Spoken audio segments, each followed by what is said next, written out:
सभी मित्रों को नमस्कार। आज की चर्चा मैं एक छोटी सी कहानी से शुरू करना चाहूँगा। एक आदमी को ऐसा लगा कि कोई उसके पीछे पीछे चल रहा है। सुबह का समय था, प्रातः भ्रमण को निकला था। अपनी ही चप्पल की आवाज़ कहीं से इको होकर, प्रतिध्वनित होकर वापस लौट रही थी। उसको लगा कि कोई मेरे पीछे है। थोड़ा तेजी से चलने लगा, लेकिन जब वो तेजी से चलने लगा तो उसकी ही पदचाप वो भी तेजी से आने लगी। उसको लगा कि कोई मेरे पीछे बहुत तेज चल रहा है। उसने थोड़ा सा मुड़ के देखा, क्योंकि भीतर वो डर गया था, देखना भी नहीं चाह रहा था। जब थोड़ा सा मुड़ के देखा तो अपनी ही छाया दिखाई दी। वो समझा कि कोई बहुत विशालकाय व्यक्ति है। सुबह सुबह का समय था, लंबी छाया बन रही थी। वह एकदम दहशत में आ गया। उसके हाथ पैर कांपने लगे और वो भागने लगा। भागते भागते सांस फूलने लगी, हृदय की धड़कन तेज हो गई, ब्लड प्रेशर बढ़ गया। इनकी वजह से और भी उसकी घबराहट, उसकी बेचैनी बढ़ती चली गई। बीच बीच में वो थोड़ा थोड़ा मुड़ के देखता, लेकिन वो छाया पीछे ही नजर आती और उसके ही चलने की आवाज। उसको लगता कि कोई दुश्मन पीछे दौड़ रहा है। फिर तो बड़ी मुश्किल हो गई। दिन भर वह दौड़ता रहा। जब संध्या हो गई और सूरज ढल गया, तब उसको लगा कि अब पीछे वह व्यक्ति नहीं दौड़ रहा है, क्योंकि अब छाया बननी बंद हो गई थी। तब जाके उसने विश्राम किया, कुछ खाया पिया, सोया। लेकिन फिर वही मुसीबत दूसरे दिन सुबह फिर खड़ी हो गई। पीछे छाया का एहसास। उसने समझ लिया कोई भारी दुश्मन उसके पीछे पड़ा है। रात भर सो भी नहीं पाया था चैन से। रात सपने में भी डरावने सपने आते रहे थे और सुबह से फिर दुश्मन उसके पीछे है। बहुत घबरा गया, फिर भागना शुरू कर दिया उसने। ऐसा कुछ दिनों तक चलता रहा। फिर उसको ख्याल आया, कहीं ऐसा तो नहीं कि मैं दिन भर दौड़ता हूँ, दुश्मन से दूर निकल जाता हूँ, रात को जब मैं सोता हूँ तब वो फिर मेरे पास आ जाता है। ऐसा सोचकर फिर उसने रात को सोना भी बंद कर दिया। बस दिन रात दौड़ता ही रहता, दौड़ता ही रहता, दौड़ता ही रहता। जिन गांवों से वो गुजरता, धीरे धीरे लोगों में खबर फैल गई कि किसी प्रकार की साधना कर रहा है, कोई बड़ा साधु है, तपस्वी है, रुकता ही नहीं। कई लोग उसकी पूजा करने लगे। वो गांव से गुजरता, उसको भोजन पकड़ा देते। दौड़ते दौड़ते ही वो भोजन करता था, दौड़ते दौड़ते ही पानी पीता था। उसका बड़ा नाम हो गया कि कोई बड़ा तपस्वी साधु है, रुकता ही नहीं, थकता ही नहीं। वह पूरी तरह पागल हो चुका था। ये कहानी किसी एक व्यक्ति की कहानी नहीं है। धरती पर 8 अरब लोग हैं और लगभग हर आदमी छोटे बड़े रूप में कुछ ऐसा ही कर रहा है जो उस विक्षिप्त व्यक्ति ने किया था। हम भी किसी चीज से बचने की कोशिश में भाग रहे हैं, दौड़ रहे हैं। किसी चीज से हम भयभीत हैं, डरे हुए हैं, और हम भी पलट के नहीं देखते कि वास्तव में है क्या। काश वो पागल आदमी रुक जाता और गौर से अच्छे से देख लेता, तो सारा भय खत्म हो जाता। पता चलता रे, ये तो मेरी ही छाया है, और निश्चित रूप से जहां मैं होऊंगा मेरी छाया भी होगी। हम भी कभी रुक के नहीं देखते, डरते रहते हैं, भागते रहते हैं, बचने की कोशिश करते रहते हैं। और जिससे बचने की कोशिश कर रहे हैं वह छाया मात्र है। उसका कोई रियल एग्जिस्टेंस, उसकी वास्तविक सत्ता नहीं है। बस लगता है कि है, आभास मात्र, जस्ट एन अपीयरेंस। लेकिन उसकी कोई सच्चाई, उसका कोई तथ्य नहीं है। और जिसका कोई तथ्य नहीं है, ना तो हम उससे भाग सकते ना उससे हम जीत सकते। तो कुछ कायर लोग हैं, वो छाया से भाग रहे हैं, और यदा कदा हम जिनको बहादुर लोग कहते हैं, वे ऐसे लोग होते हैं जो छाया से लड़ते हैं। समझदार वो भी नहीं है, वरना कोई छाया से लड़ता, पागलपन उनके भीतर भी सवार है।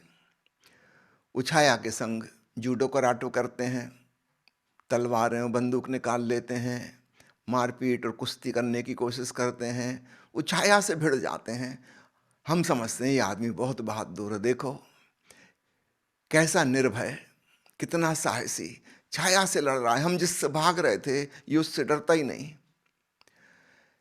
हम भी नासमझ हैं और वह आदमी भी नासमझ है। हमारी नासमझी में कोई डिफरेंस नहीं है। हमारी नासमझी की बुनियाद एक ही है, हम छाया को सत्य मान रहे हैं। कोई सत्य मान के बचने की कोशिश कर रहा है और कोई सत्य मान के उससे लड़ने की, जीतने की कोशिश कर रहा है। निश्चित रूप से जीत वह भी नहीं सकता, जो है ही नहीं उससे कैसे जीतोगे। छाया का होना अंधकार की भांति है, वह प्रकाश की अनुपस्थिति है, एब्सेंस ऑफ द लाइट। उसकी अपनी कोई प्रेजेंस नहीं है, और इसलिए ना तो हम उससे लड़ सकते, ना हम उससे बच सकते, हम उसके साथ कुछ कर ही नहीं सकते। एक कमरे में अंधेरा है और आप उससे लड़ने की कोशिश करो, घूंसेबाजी करो, क्या अंधेरा हार जाएगा? अंधेरे को धक्का मार मार के बाहर निकालने की कोशिश करो, उसको सूटकेस में बंद कर करके बाहर दूर फेंक आओ, क्या अंधेरा फेंक जाएगा?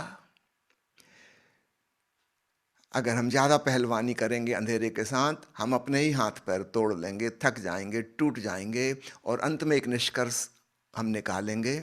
वह निष्कर्ष भी गलत होगा। वह निष्कर्ष यह होगा कि अंधकार बहुत शक्तिशाली है, हम तो परास्त हो गए, हमारे वश के बाहर इससे जीतना, हम हार गए। यह निष्कर्ष भी गलत है। अंधकार है ही नहीं, शक्तिशाली अथवा कमजोर होने का तो सवाल ही नहीं उठता, वो है ही नहीं। अंधकार केवल प्रकाश की अनुपस्थिति है, और अनुपस्थिति, एब्सेंस के साथ कुछ भी नहीं किया जा सकता। जो भी करना है वह उपस्थिति के साथ करना होगा। We can do something with the presence of something. हाँ, प्रकाश जलाया जा सकता है, और तब हम पाएंगे अंधेरा नहीं है। प्यारे मित्रों, हम सब भय केंद्रित जीवन जी रहे हैं। बचपन से हमें यही सिखाया गया है। छोटी छोटी बात के लिए डराया धमकाया गया है, और हम छोटे थे, कमजोर थे, असहाय थे, दूसरों के ऊपर निर्भर थे। बड़े बुजुर्गों ने जो कहा वो हमने मान लिया, हम भयभीत हो गए। फिर धीरे धीरे हम बड़े भी हो गए, हमारी बुद्धि भी विकसित हो गई, संदेह भी जाग गया।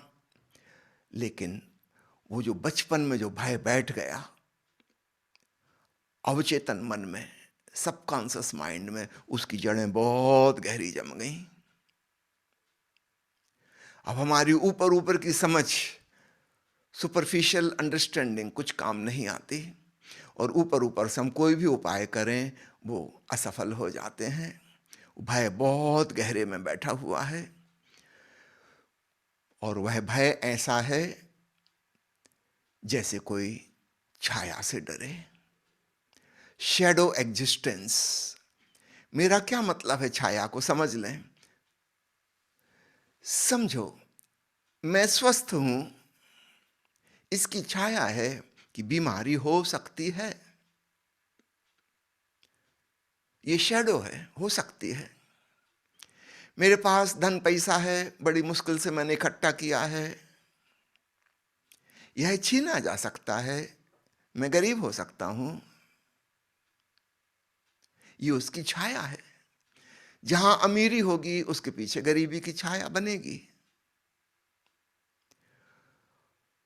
किसी से मेरी मित्रता है, दोस्ती है, परिवार है, संबंध है, मैं किसी संस्था का हिस्सा हूँ, ये सारी चीज़ें बिखर सकती हैं।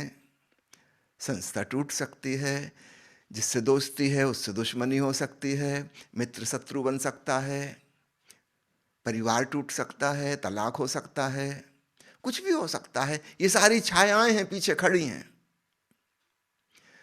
जिस पर मैंने भरोसा किया था वह विश्वासघात कर सकता है। ये उसकी छाया है। जब हम भरोसा कर रहे थे तभी हमको पता है कि विश्वासघात भी होता है। वो डर लगा ही रहेगा कि पता नहीं कब हो जाए। मैंने बड़ी मुश्किल से यश और सम्मान कमाया है, इसके साथ पीछे छाया बन रही है कि अपयश हो सकता है, अपमान हो सकता है, बेइज्जती हो सकती है, और ये छाया लगातार पीछे खड़ी रहेगी। मैं जितना ही सम्मान एकत्रित कर लूंगा उतना ही बड़ा अपमान संभावित हो जाएगा। जितना मेरा नाम सुयश फैल जाएगा उतनी ही बड़ी बदनामी की संभावना की छाया पीछे खड़ी हो जाएगी। फिर ये सब तो छोटी छोटी बातें हैं। अब आती है असली बात, जो सबसे बड़ा भय है। जैसे ही जन्म हुआ, जीवन मिला, इसके पीछे मृत्यु की छाया लग गई। किसी भी क्षण मृत्यु हो सकती है, एक पल का भी भरोसा नहीं। हम इतने साल जिंदा रह लिए, यह आश्चर्य है। अगले सेकंड का कुछ पक्का नहीं। ये मौत की छाया पीछे हमारे खड़ी ही हुई है। क्या किया जाए? हम भागें, बचने की कोशिश करें, इससे लड़ें, जूझें?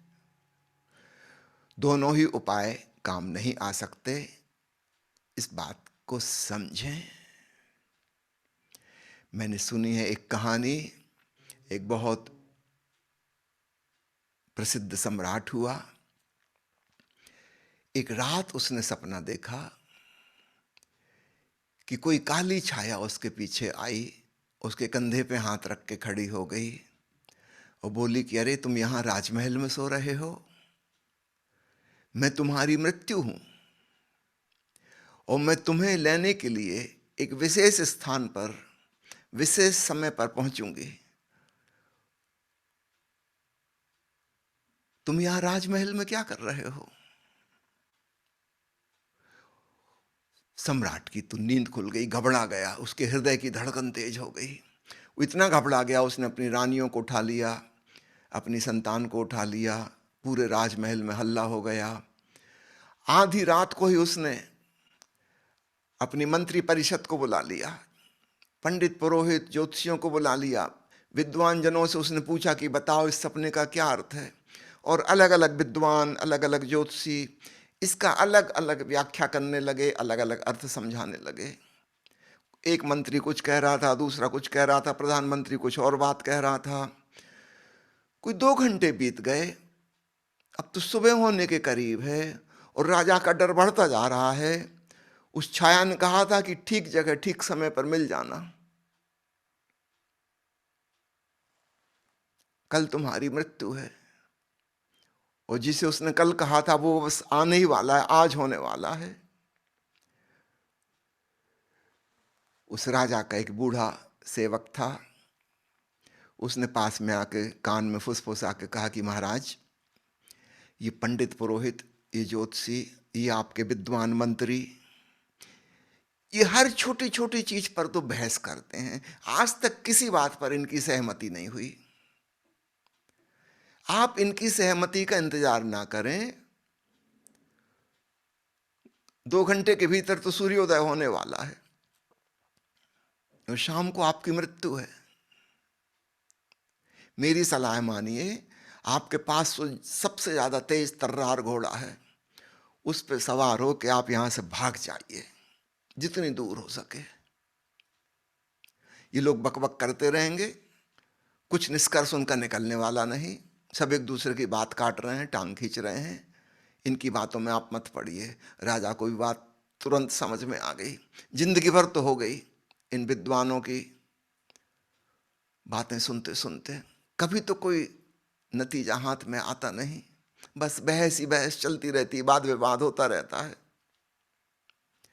वो चुपचाप वहां से उठा, अपने अस्तबल में गया और सबसे शानदार तेज भागने वाला जो घोड़ा था उस पर सवार हुआ और राजमहल से खिसक लिया। कोई 3 घंटे के भीतर भीतर सूर्योदय होने के साथ साथ वो अपनी राज्य की सीमा के भी बाहर निकल गया। फिर उसको थोड़ा चैन आया कि अब तो मैं अपने राज्य के भी बाहर आ गया हूं। दूसरे के राज्य में भागता गया, भागता गया।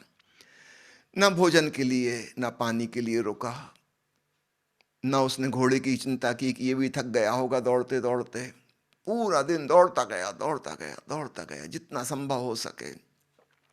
आखिरकार संध्या का समय भी आ गया। घोड़ा भी बुरी तरह थक चुका था, वो खुद भी बुरी तरह थक चुका था, बहुत भूखा प्यासा था। दिन भर की इस भाग दौड़ में बहुत पसीना पसीना, बिल्कुल डिहाइड्रेशन की कंडीशन में, चक्कर से आ रहे थे। एक एकांत जगह में एक वृक्ष के नीचे जाके उसने घोड़े को रोका, नीचे उतरा। उसको लगा कि अब बस बात बन गई, अब तो सूर्यास्त हो रहा है, पूरा दिन निकल गया, वो मौत की छाया अब तो मुझे खोज भी नहीं सकती कि मैं कहाँ हूं। किसी को नहीं पता दुनिया में कि इस समय मैं कहाँ हूं।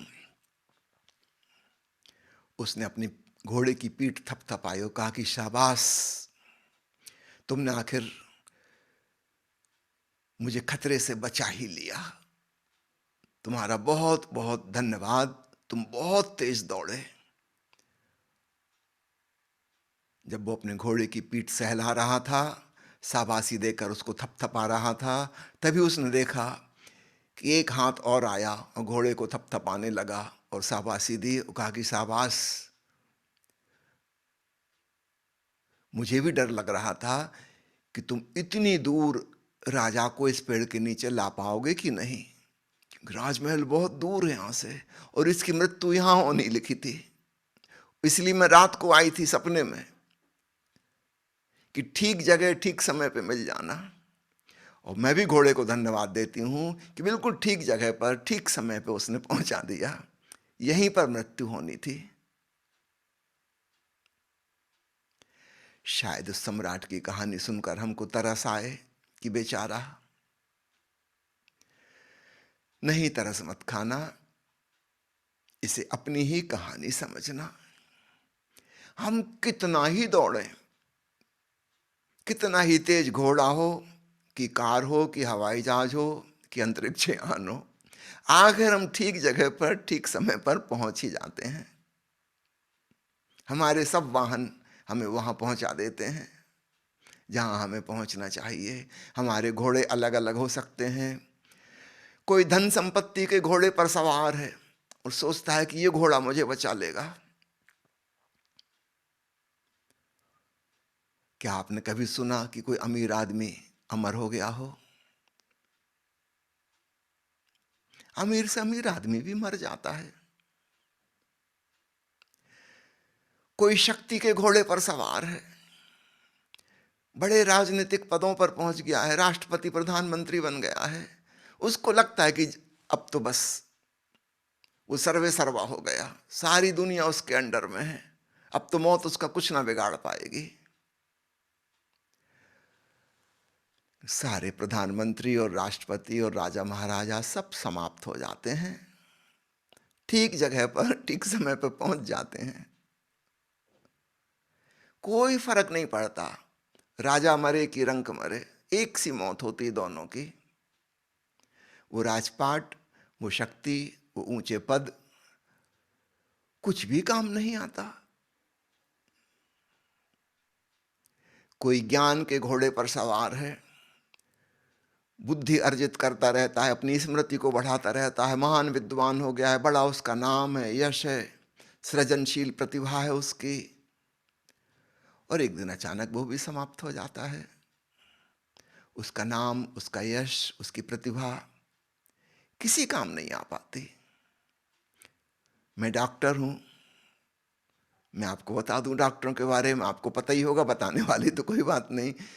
डॉक्टर जो दूसरों को बचाने की कोशिश करते रहते हैं, वे भी मर जाते हैं। उनकी औसत उम्र भी उतनी ही है जितनी आम आदमी की है, कोई फर्क नहीं। अन्य दूसरे प्रोफेशन में जितनी उम्र है एवरेज, डॉक्टर के प्रोफेशन में भी उतनी ही उम्र है, कोई फर्क नहीं पड़ता। वो मृत्यु की काली छाया सदा ठीक समय पर पकड़ लेती है।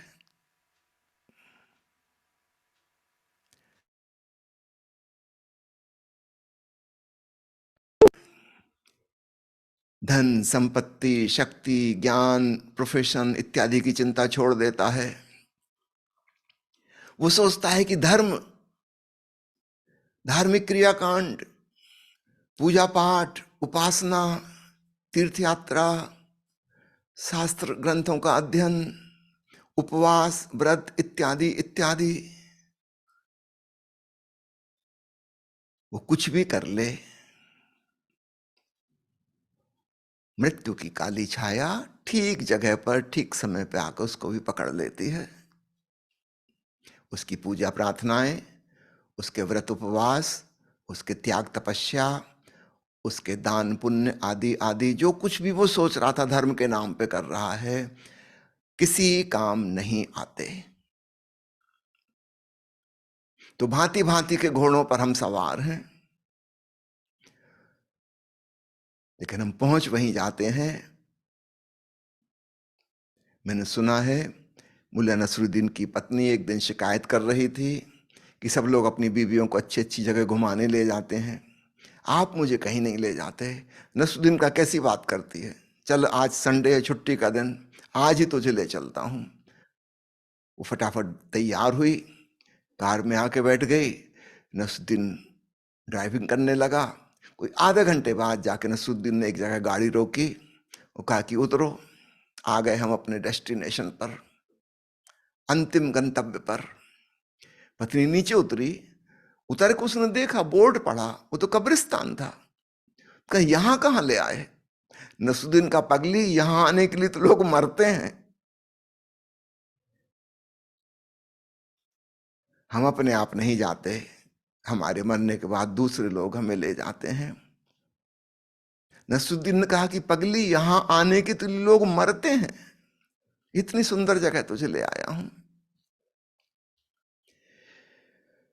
प्यारे मित्रों, हम छाया से बचना चाहते हैं। हम जानबूझ के कभी मरघट नहीं जाते, कब्रिस्तान नहीं जाते, शमशान घाट से नहीं गुजरते। शमशान घाट शहर से दूर बाहर बनाते हैं, बाजार के बीचों बीच नहीं बनाते कि बार बार वहां से निकलना हो, उसकी याद आए। हम मृत्यु की स्मृति से भी बचना चाहते हैं।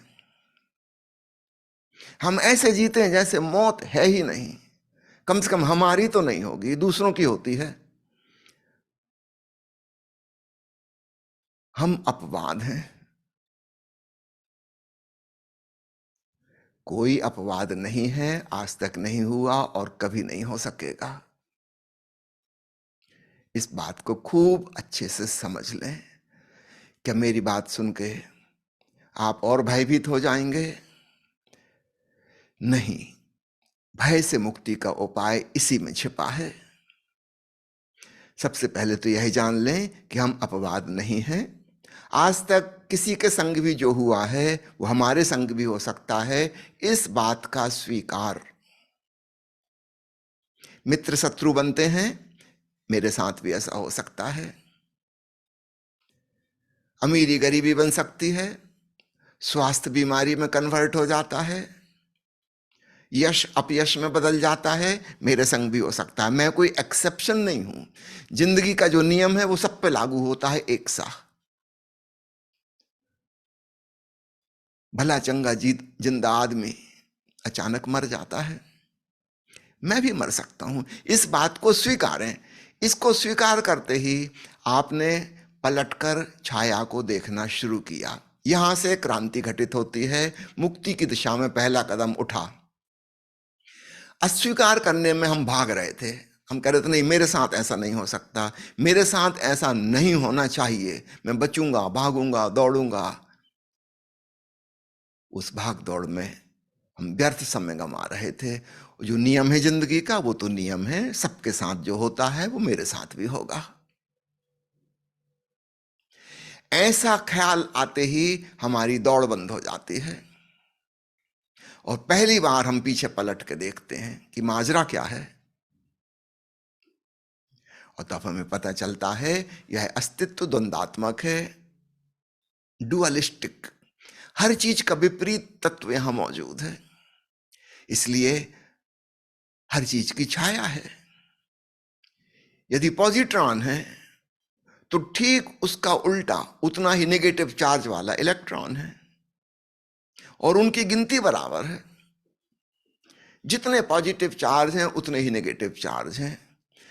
सारी नेगेटिविटी पॉजिटिविटी की छाया है, इससे बचने का कोई उपाय ही नहीं, वो अस्तित्व का नियम है। जब हम नियम को स्वीकार कर लेते हैं फिर हमें हंसी आती है कि हद हो गई, हम छाया से बचने की कैसे कोशिश कर रहे थे। आपने चुंबक देखा, उसमें एक तरफ नॉर्थ पोल होता है, दूसरी तरफ साउथ पोल होता है। क्या आप ऐसा चुंबक बना सकते जिसमें केवल एक ही पोल हो, उत्तरी ध्रुव अथवा दक्षिणी ध्रुव? असंभव। आप चुंबक को बीच में से काट दें, दो टुकड़े हो जाएंगे, लेकिन जहां से काटेंगे वहीं पर तुरंत दूसरा ध्रुव बन जाएगा। आप और छोटा काटते जाएं, तोड़ते जाएं, तोड़ते जाएं, अंतिम जो अणु रह जाएगा लोहे का, उसमें भी दो ध्रुव होंगे, उत्तरी और दक्षिणी ध्रुव। बचने का कोई उपाय ही नहीं। यदि सूर्योदय होता है तो सूर्यास्त होगा ही होगा। गर्मी का मौसम है तो सर्दी का मौसम होगा, सर्दी का मौसम है तो फिर गर्मी का मौसम होगा। बारी बारी से चीजें घूम रही हैं छाया की भांति एक दूसरे के पीछे, वर्तुलाकार। इसमें से हम एक हिस्से को बचाना चाहते हैं, दूसरे हिस्से को मिटाना चाहते हैं। बस यहां पे भूल हो गई। हम मूल को बचाना चाहते हैं, छाया को हटाना चाहते हैं। ये असंभव है, हो नहीं सकता। इस असंभव काम के लिए हम कुछ भी करते रहें, एक दिन हम पाएंगे हम विफल हो गए। तो जब हम रुक के देखते हैं पीछे छाया की तरफ, तो हमें पहला जिंदगी का नियम समझ में आता है कि सारा अस्तित्व द्वंद से बना है, हर चीज का विपरीत मौजूद है। आप देखेंगे जिस व्यक्ति को जितना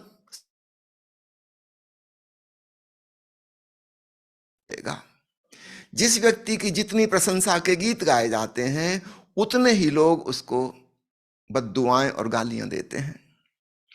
ये गिनती हमेशा बराबर होगी, गीत और गालियां, प्रशंसा और निंदा बिल्कुल बराबरी से चलेगी, बचने का कोई उपाय नहीं।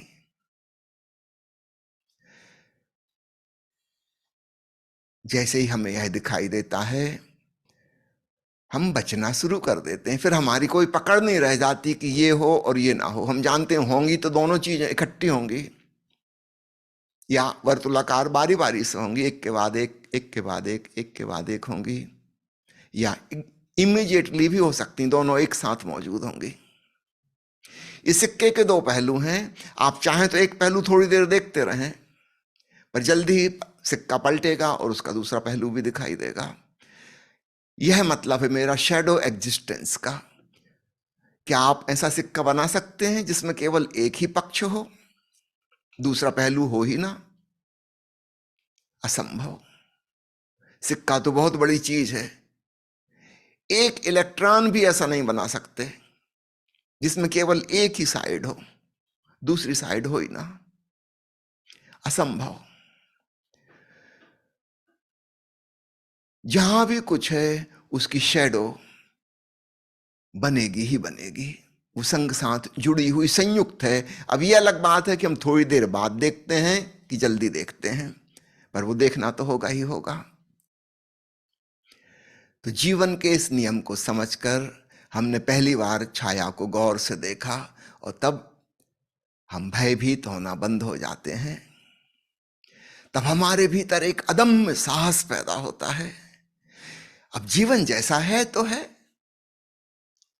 उसको स्वीकार करने के अलावा अन्य कोई उपाय नहीं। डर खत्म हो जाता है, जो होगा सो होगा, डरने का क्या सवाल। तब पहली बार हम ठीक से जीवन को जीते हैं, क्योंकि हमने अंगीकार कर लिया कि जिस जिस चीज को हम नेगेटिव समझ रहे थे वे सब होंगी, सुनिश्चित रूप से होंगी। तब हमारे भीतर से भय खत्म हो जाता है। हमने छाया को देखा, छाया के नियम को समझा, और जब यह तय हो गया कि विपरीत होकर ही रहेगा, सांस ली है तो सांस छोड़नी ही पड़ेगी, कोई उपाय नहीं। जो हो रहा है उसका ठीक उल्टा होगा, कोई उपाय नहीं। तब हमें हंसी आती है। याद रखना, डर खत्म होता है, हमें अपने ऊपर हंसी आती है। हमारा वो पागलपन खत्म हुआ। अब हम बचने का उपाय नहीं करेंगे, अब हम क्षण क्षण परिपूर्णता से जिएंगे। इन सारे विरोधाभासों के बीच, इन सारी विपरीत चीजों के बीच अब हम आनंद लेना शुरू करेंगे। हमारे भीतर शांति आ गई, क्योंकि हमने भाग दौड़ बंद कर दी। हमारी अशांति, बेचैनी, एप्रीहेंशन, फोबिया, डिप्रेशन इत्यादि जो हो रहे थे वो दौड़ने की वजह से हो रहे थे। मेरे पास अक्सर सवाल आते हैं कि मैं डिप्रेशन का बीमार हूं, दवाइयां खा रहा हूं, और फोबिया की तकलीफ है, ओसीडी का रोगी हो गया हूं, बड़ी घबराहट होती है। अब देखना, ये ऐसा ही है कि एक दौड़ता हुआ आदमी कहे कि मुझे पसीना बहुत आ रहा है, मेरी पल्स तेज चल रही है, हृदय तेजी से धक धक कर रहा है और सांस फूल रही है। अब कोई विधि बताइए, क्या और तेजी से दौड़ूं? दौड़ने की वजह से ये सब हो रहा है। ये पसीना आना, सांस फूलना, हृदय की गति तेज होना, सीने में धक धक धक धक होना, घबराहट, बेचैनी,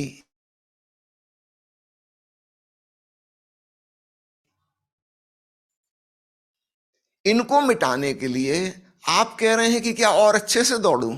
दौड़ने की कोई दूसरी विधि बताइए, दौड़ने में मेरी सपोर्ट कीजिए। अगर आप और दौड़ेंगे तो और घबराएंगे, हृदय और तेजी से धड़केगा, उनसे और घबराहट लगेगी। एक विशियस सर्किल पैदा हो जाता है। जिस चीज से हम बचना चाह रहे थे उससे बचने की कोशिश में हमारा नर्वस ब्रेकडाउन हो जाता है, हम परेशान हो जाते हैं। इस परेशानी में हम सोचते हैं कि अब वो छाया से और दूर भागो, ये छाया तो मेरे पीछे पड़ी है, दुश्मन, ये तो मेरे प्राण ही ले लेगी। हम और तेज भागेंगे, हम और ज्यादा घबराएंगे और ज्यादा परेशान होंगे। मैं आपसे विनती करता हूं, रुक जाइए प्लीज, एक बार गौर से पलट के देख तो लीजिए। और आप हंसेंगे, अपनी ही मूर्ता पर हंसेंगे। हद हो गई, छाया से ना तो लड़ने की जरूरत थी, ना छाया से बचने की जरूरत थी। छाया बस छाया है, इतना जान लेने की जरूरत थी। तब एक सहज स्वीकार हो जाता है कि छाया तो होगी ही होगी। और जैसे ही हम स्वीकार कर लेते हैं, हमने बचने की, लड़ने की कोशिश बंद कर दी, हमारे भीतर शांति आ जाती है। स्वीकार भाव से आती है शांति। दूसरी बात मैंने आपसे कही, darkness is absence of light. प्रकाश की अनुपस्थिति अंधेरा है, तो भय किस चीज की अनुपस्थिति है? सोचें। सामान्यतः हम सोचते हैं कि बहादुर आदमी निर्भीक लगता है, तो बहादुर होना भय के विपरीत है। सामान्यतः हम ऐसा सोचते हैं, किंतु मैं आपको बताना चाहता हूं, मनोवैज्ञानिकों ने खोज की है कि हम जिन्हें बहादुर और साहसी और निर्भीक लोग समझते हैं, वे भी बहुत डरे हुए होते हैं, शायद सामान्य आदमी से भी ज्यादा। लेकिन वे चाहते हैं कि किसी को पता ना चल जाए कि मैं डरा हुआ और कपा हुआ हूं, इसलिए वे बाहर से बहुत बहादुरी दिखाते हैं। उनके हाथों में तलवारें और बंदूकें और हथगोले देखकर आप ये नहीं सोचना कि बहादुर हैं। वो बहुत ज्यादा डरे हुए हैं, सामान्य आदमी से भी ज्यादा डरे हुए हैं। लेकिन किसी को पता ना लग जाए कि मैं डरा हूं, इसलिए पहले दूसरों को डरा दो। ये उनकी एक चाल है कि अगर दूसरे लोग मुझसे डरने लगेंगे फिर तो पक्का हो गया कि मैं निडर हूं। दुनिया के जितने बड़े बड़े बहादुर लोग हुए हैं, चाहे वो नेपोलियन हो, चाहे सिकंदर हो और चाहे हिटलर हो, इनसे ज्यादा डरपोक आदमी कोई नहीं था। चलो सिकंदर वगैरह की कहानी तो बहुत पुरानी हो गई, हिटलर की तो आप कहानी पढ़ सकते हैं, नई घटना है। हिटलर जैसा कायर आदमी ना था। चाहता था विवाह कर ले, एक स्त्री से उसको प्रेम था, लेकिन नहीं कर पाया डर की वजह से कि एक पत्नी घर में रहेगी, अगर वो जासूस बन गई, दुश्मनों से मिल गई, खाने में जहर मिला दिया, रात को गला दबा दिया, क्या भरोसा। माना कि पत्नियों से सब पति डरते हैं, मगर इतना नहीं डरते, पहले पत्नी बन तो जाए तब डरना। ये तो सज्जन एडवांस में ही डरते हैं। जानते हो हिटलर ने कब शादी की? जब तय कर लिया कि अब सुसाइड करना है, जर्मनी द्वितीय विश्व युद्ध में हारने लगा, जर्मनी की राजधानी बर्लिन में दुश्मनों के बम बरसने लगे और तय हो गया कि अब बचने का कोई उपाय नहीं है, तब हिटलर ने अपने सेनापतियों से कहा कि वो फला फला स्त्री को उठा लाओ और एक पादरी को पकड़ लाओ। तुरंत अंडरग्राउंड उस तलघरे में उनकी शादी हुई। शादी के तुरंत बाद हिटलर ने अपनी पत्नी को जहर पिलाया, खुद जहर पी लिया, दोनों मर गए। सोचते हो कितना भयभीत आदमी होगा। रात में 3-4 बार स्टेलिन अपने मकान बदलता था। दुनिया का सबसे बड़ा देश सोवियत रूस, उसकी सबसे ऊंची शक्तिशाली पोस्ट पर बैठा स्टेलिन। स्टेलिन का मतलब ही होता है स्टील का आदमी, लौह पुरुष। रात में 4-5 बार मकान बदलता है। किसी को भी नहीं पता असली स्टेलिन कौन है, क्योंकि उसने प्लास्टिक सर्जरी करवा के 7 लोग बनवा रखे हैं जो स्टेलिन जैसे दिखते हैं। तो निकटतम पहरेदार को भी नहीं पता कि इस भवन में जो है वो एक्चुअल स्टेलिन है कि उसकी कॉपी है। ये आदमी रात को सो भी नहीं सकता, 1-8 घंटे सो पाएगा, फिर उसको मकान बदलना है, कहीं और जाना, अदला बदली चलती रहेगी, कौन कहां है कुछ पक्का पता नहीं। कितना डरा हुआ आदमी है। स्टालिन ने पूरे सोवियत रूस को डरा दिया और हिटलर ने तो पूरी दुनिया को डरा दिया, पूरी दुनिया को डरा दिया, क्योंकि ये खुद इतने डरे हुए हैं जिसका कोई हिसाब नहीं। आपको जानकर आश्चर्य होगा, महान योद्धा नेपोलियन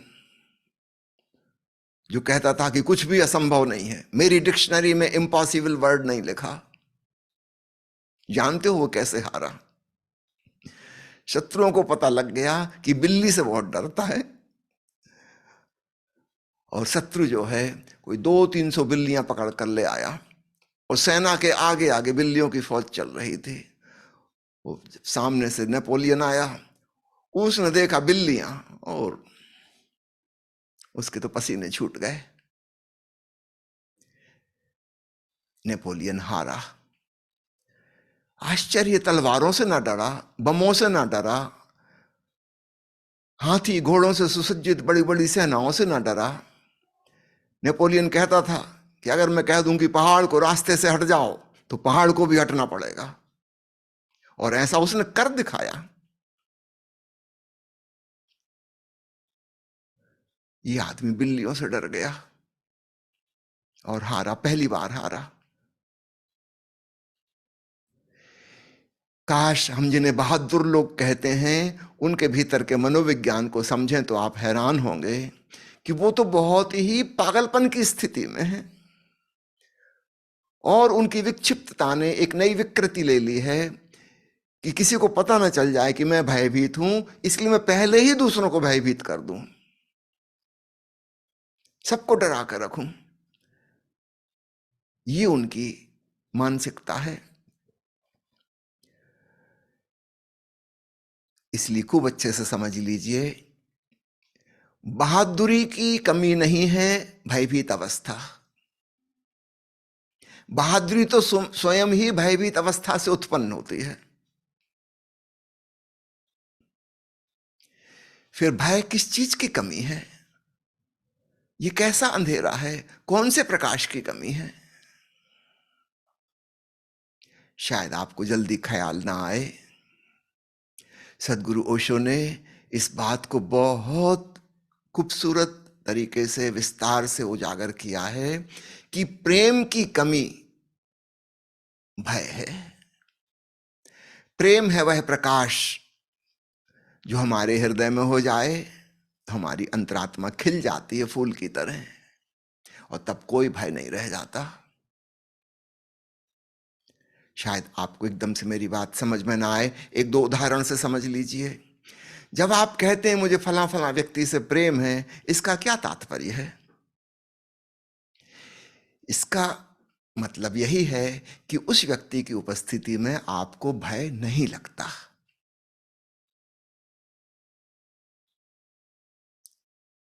ख्याल आया आपको?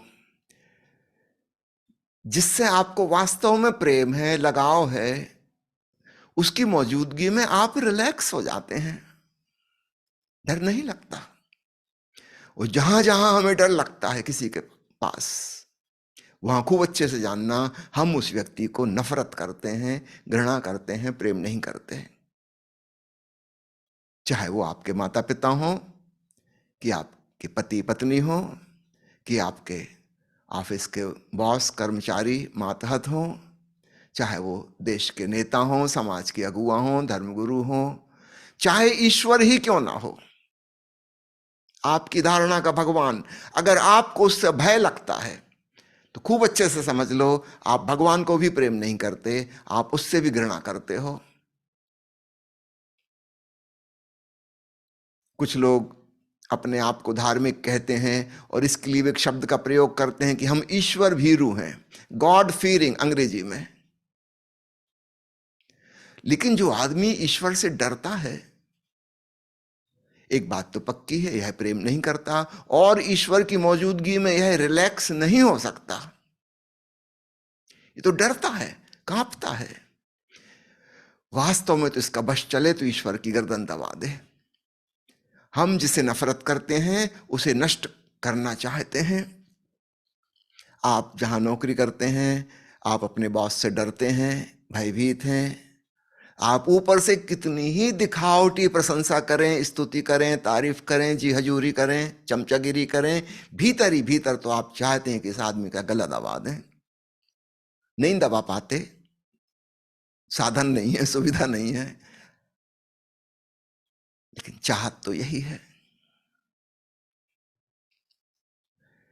जिस व्यक्ति से हम डरते हैं, जो हमें कपाता है, भयभीत करता है, उसके प्रति हमारा बिल्कुल प्रेम नहीं होता। प्रेम के ठीक विपरीत उससे हमारी घृणा होती है। हम उससे बचना चाहते, उसके सामने नहीं आना चाहते, वो दुनिया में ना हो जाए, कहीं हमारी ये आकांक्षा होती है। और प्रेम जहां हमारा होता है, लगाव होता है, वहां हम खूब रिलैक्स अनुभव करते हैं, विश्रामपूर्ण, शांतिपूर्ण, प्रफुल्लित। इसकी मौजूदगी में हम और ज्यादा समय बिताना चाहते हैं, हमें इतना अच्छा लगता है, हमारे भीतर कुछ खिल जाता है। जब हम डरते हैं तो हमारे भीतर कुछ सिकुड़ जाता है। अब तो इस बात को वैज्ञानिक तरीके से मापा जा सकता है। जब हम रिलैक्स होते हैं हमारा आभामंडल फैल जाता है, विस्तीर्ण हो जाता है। और जब हम डरते हैं तो हम सिकुड़ जाते हैं, हमारी आभामंडल छोटी हो जाती है, हम अपने आप में बंद हो जाना चाहते हैं। और इसलिए जो व्यक्ति बहुत ज्यादा डरता है, एप्रीहेंशन और फोबिया और डिप्रेशन में चला गया, वो बिल्कुल सिकुड़ जाता है। अब वो किसी से मिलना नहीं चाहता, किसी के संग साथ होना नहीं चाहता। धीरे धीरे एक सुसाइडल टेंडेंसी, आत्महत्या का ख्याल आने लगता है, क्योंकि किसी से मिलना जुलना तो है नहीं, किसी के संग साथ समय बिताना नहीं है, वो अपने आप में बंद हो गया। एक छोटी सी जेल उसने अपनी बना ली है, उसके भीतर वो कारागृह में बंद है, सिमट गया, सिकुड़ गया। और इस सिमटने का अंतिम उपाय है कि मर जाओ, कभी किसी से मुलाकात नहीं होगी। और इसलिए डिप्रेशन वाले बहुत से मरीज आत्महत्या कर लेते हैं। वो इतने डरे हुए हैं, घबराए हुए हैं, किसी के संग कोई जोड़ महसूस नहीं हो रहा, सबसे टूट गए, अकेले रहना चाहते हैं, कोई दोस्त यार नहीं है, किसी से मिलना जुलना नहीं है, अपने आप में बंद बंद बंद। तो फिर इस बंद होने की आखिरी क्लाइमैक्स है मर ही जाओ। ऐसे जीवन से क्या फायदा? जब हमारे भीतर प्रसन्नता होती है, प्रफुल्लता होती है, हम रिलैक्स होते हैं, हम जुड़ना चाहते हैं, मिलना जुलना चाहते हैं, हंसना बोलना चाहते हैं, गीत गाना नाचना चाहते हैं, हम कुछ क्रिएटिव करना चाहते हैं, सारे जगत से हमारा जोड़ बन जाता है, जिसको हम भक्ति कहते हैं ना, वह प्रीति का ही बड़ा रूप है। जब हम एक व्यक्ति की उपस्थिति में अच्छा महसूस करते हैं तो हमारे भीतर कुछ खिल जाता है। जरा कल्पना करो भक्त को क्या होता होगा, जो समस्त अस्तित्व के साथ प्रेम में पड़ गया। जब एक व्यक्ति के प्रति हमारा लगाव, दो चार व्यक्तियों के प्रति हमारी मैत्री की भावना हमको इतने आनंद से भर देती है कि हम जीना चाहते हैं, जीने में रस आ जाता है। जरा उस व्यक्ति की सोचो जो सारे जगत के प्रति प्रेम से भर गया। इसको मैं कहता हूं सच्चा आस्तिक। ये ईश्वर भीरू नहीं है, ये ईश्वर प्रेमी है। और ईश्वर का मतलब जगत के सारे ऐश्वर्य से जिसको लगाव हो गया, इस संपूर्ण ब्रह्मांड से जो भावपूर्वक जुड़ गया, कण कण में जिसे भगवान नजर आने लगा, सबके प्रति प्रीति और श्रद्धा और सम्मान की भावना इसके हृदय में है। ऐसे व्यक्ति के अंदर कहां भय, कैसा भय? जहां प्रकाश हो गया वहां कैसा अंधकार? और इस बात को हम अपने जीवन के छोटे छोटे उदाहरण से समझ सकते हैं। जब कभी हमारे भीतर किसी के प्रति प्रेम और श्रद्धा और सम्मान होता है, वहां पर हम खिल जाते हैं। एक छोटा बच्चा अपने बाप की उंगली पकड़ के मेले में घूम रहा है, बड़े मजे से, कोई चिंता ही नहीं, कोई फिक्र ही नहीं। बाप को होगी चिंता, कहाँ जाना है, कब पहुंचना है। छोटे बच्चों को क्या चिंता, वो तो मजा ले रहा है। उसको पता है कि उसकी उंगली पिताजी के हाथ में है, पिताजी जहां ले जा रहे हैं ठीक ले जा रहे होंगे।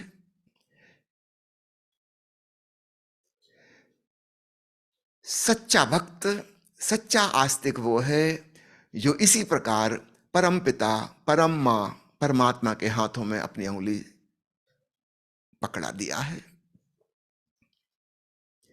जो प्रभु के प्रति समर्पित हो गया।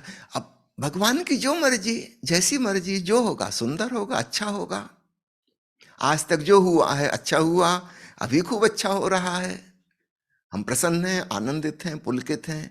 और भविष्य में जो होगा अच्छा होगा। हम कह नहीं रहे कि ऐसा होना चाहिए कि वैसा होना चाहिए। हम अपने परम पिता को सलाह नहीं दे रहे हैं कि हे प्रभु ऐसा कर दे वैसा कर दे। नहीं, जो लोग जो ऐसी प्रार्थना करते हैं वे मेरी दृष्टि में सच्चे भक्त नहीं हैं। वे तो भगवान को भी मशवरा दे रहे हैं। इसका मतलब भगवान में कम बुद्धि है, हम में ज्यादा बुद्धि। हम बताएंगे कि हे प्रभु ऐसा कर दो वैसा कर दो, ऐसा मत कर देना, वैसा मत कर देना। अगर हमारे भीतर वह प्रीति की भावना भक्ति की भावना में रूपांतरित हो गई, अब केवल दो चार व्यक्ति को ही नहीं, पूरी समष्टि को हम प्रेम करने लगे। हमारे भीतर से सारी चिंता, एप्रीहेंशन, तनाव, अशांति, बेचैनी, फोबिया, वे सारी चीजें अपने आप खत्म हो जाएंगी। परमात्मा जो कर रहा है ठीक कर रहा है।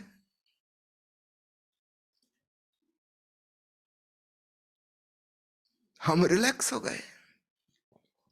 यह है प्रभु समर्पण की अवस्था। भगवान बुद्ध जिसे कहते थे तथाता भाव, जीवन का परम स्वीकार, अर्थात जीवन जैसा है उसमें विपरीत चीजें जुड़ी हुई हैं, संयुक्त हैं। लहर ऊपर उठी है तो लहर नीचे गिरेगी, ऐसा नियम है। तो जैसे हम स्वीकार भाव करते हैं, पहला कदम उठ जाता है। हमने मुड़ के छाया को देखा, छाया के नियम को पहचान लिया और हमारे भीतर विपरीत चीजों का सहज स्वीकार भाव आ गया, तथाता भाव। जो भी लहर उठी है वह गिरेगी, जो गिर गई है वह उठेगी, ऐसा नियमानुसार होता रहेगा। Ups and downs, ups and downs. आधा काम हो गया, तथाता भाव। अब दूसरा है भक्ति का भाव। क्योंकि तथाता भाव में हो सकता है कोई व्यक्ति उदासीन हो, इंडिफरेंट, उपेक्षापूर्ण हो, उसको लगे कि मजबूरी है, लाचारी है, क्या करें, ऐसा हो रहा है, अब जीवन है तो मौत होगी, हम चाहते तो नहीं थे कि हो, मगर क्या करें, वो तो होगी होगी। तो लाचारी में मान लिया, मजबूरी का नाम महात्मा गांधी। तो तथाता भाव में हो सकता है एक उदासी हो। इसलिए मैंने कहा पहला कदम, मुड़ के छाया को देख लो, जीवन के नियम को स्वीकार कर लो, तब तुम वो जो एक्साइटमेंट था डर का, वो एकदम नीचे आ जाएगा। और दूसरी बात, सिर्फ यहीं पे रुक नहीं जाना है। अब जीवन के प्रति, जिसमें मृत्यु भी इंक्लूडेड है, इस पूरे समष्टि के पूरे खेल को लीला स्वरूप हंसते नाचते गाते हुए, उत्सव मनाते हुए प्रेम से भरो। तो तथाता भाव में हो सकता है कुछ नकारात्मक बात रह जाए, अब उसको भी जाने दो, जो है उसका उत्सव मनाओ। Celebrate the life as it is, with totality, with love, पूरे उमंग और उत्साह में प्रेम से भरे हुए जो हो रहा है उसका हम आनंद मनाएं। यह है भक्ति। किसी मंदिर में जाके आरती घुमाने से भक्ति नहीं हो जाती, किसी पाषाण मूर्ति के सामने जिंदा फूलों को तोड़कर रख देने से भक्ति नहीं हो जाती, शास्त्रों में लिखी हुई किसी प्रार्थना को रटकर दोहराने से भक्ति नहीं हो जाती। भक्ति होती है जीवन का संपूर्ण सम्मान, अहोभाव पूर्वक, with great respect and gratitude.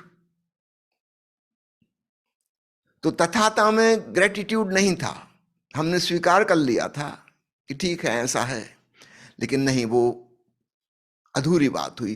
पूरी बात तो बनेगी तब जब हम नाचते हुए, हंसते हुए, उत्सव मनाते हुए कहें कि हां ऐसा है और मैं राजी हूं। ईसा मसीह ने सूली पर मरते समय जो अंतिम वचन कहा था, हे प्रभु जो तेरी मर्जी। अगर तू चाहता है कि इस प्रकार सूली पर अपमान सहते हुए 1,00,000 आदमी इकट्ठे हैं, गालियां दे रहे हैं, पत्थर फेंक रहे हैं, बेइज्जती कर रहे हैं, अगर तू चाहता है कि इस प्रकार मेरी मृत्यु हो, मैं कौन हूं अस्वीकार करने वाला। जो तेरी मर्जी, आखिरी वचन है उनका, दाय विल बी डन, प्रभु की मर्जी पूरी हो, जो तेरी इच्छा। सर्व स्वीकार की भावना, आनंद पूर्वक, उत्सव पूर्वक, इसका नाम भक्ति है, पराभक्ति है। प्यारे मित्रों, संक्षेप में पुनः दोहरा दूं, अपनी ही छाया से हम भागने की कोशिश कर रहे हैं। हमारे घोड़े अलग अलग प्रकार के हैं, संपत्ति का घोड़ा, शक्ति का घोड़ा, बुद्धि का घोड़ा, इज्जत का घोड़ा, धर्म का घोड़ा, त्याग, तपस्या, दान इत्यादि का घोड़ा, भांति भांति के घोड़े हैं जिन पे हम दौड़ रहे हैं, पर बच नहीं सकते। आज तक कोई नहीं बचा। दूसरी बात मैंने कही, पलट कर देखें, छाया को पहचाने, समझें।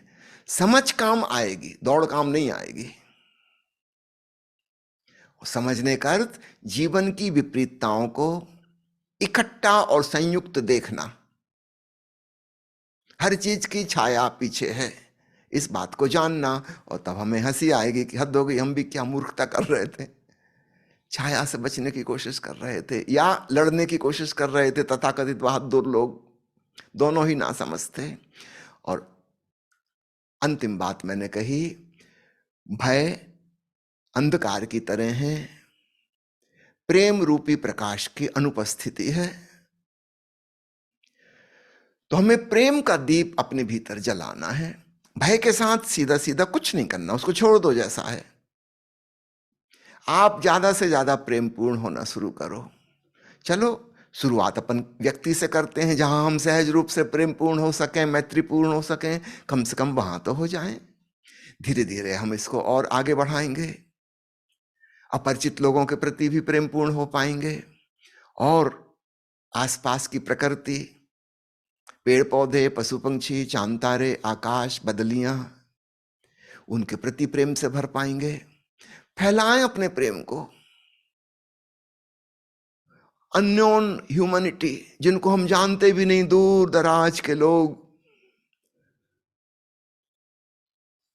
उन तक भी अपनी प्रेम की तरंगें फैलाएं। सूरज, चांद, तारों तक अपनी प्रेम की तरंगों को जाने दें। आप ज्यादा से ज्यादा प्रेमल, मोर एंड मोर लविंग बने। एक दिन आप पाएंगे भय रूपी अंधकार कहीं मिला ही नहीं, ढूंढने से भी नहीं मिला। जब प्रकाश हो गया, फिर कैसा अंधेरा। अंत में आपसे निवेदन करता हूं, जो मित्र प्रायोगिक रूप से प्रैक्टिकली भय मुक्ति की साधना करने चाहते हैं, उनसे निवेदन है कि हमारे ऑनलाइन अथवा ऑफलाइन कार्यक्रम में भाग लीजिए। महीने में 4 शिविर ऑनलाइन होते हैं, हर मंगलवार की सुबह से शुरू होता है। 24 घंटे उसकी रिकॉर्डिंग उपलब्ध रहती है, आप किसी भी समय अटेंड कर सकते हैं। और महीने में 2 बार या 3 बार ऑफलाइन शिविर भी होता है। सोनीपत जिला के दीपालपुर नामक छोटे से गांव में हमारा आश्रम है, श्री रजनीश ध्यान मंदिर। वहां आइए और ध्यान शिविर में भाग लीजिए। भक्ति भाव, प्रेम भाव में डूबना सीखिए, छाया को समझना सीखिए, और आप पाएंगे कि अरे, हम भी कैसी भूल चूक कर रहे थे। डरने की कोई बात ही नहीं थी। आप ज्यादा से ज्यादा प्रेमपूर्ण, ध्यानपूर्ण, होशपूर्ण और समझपूर्ण, प्रज्ञावान होने लगेंगे, विवेकपूर्ण होने लगेंगे, और आप पाएंगे सारे भय विदा हो गए। डिप्रेशन की दवाइयां जो लोग ले रहे हैं, उनसे भी निवेदन करता हूं, कम से कम ऑनलाइन प्रोग्राम शुरू कर दें। जब आपको लगने लगे कि डिप्रेशन कम होने लगा, तब आप अपने डॉक्टर को बताएं और तब उनसे कहें कि दवाई का डोज धीरे धीरे कम कीजिए। और मैं उम्मीद करता हूं कि 3 से लेकर 6 महीने के भीतर भीतर आपकी दवाइयां खत्म हो सकती हैं। प्रयोग करके देखें, अवश्य सफलता मिलेगी। खूब आशा और उम्मीद से भरें। धन्यवाद। जय ओशो।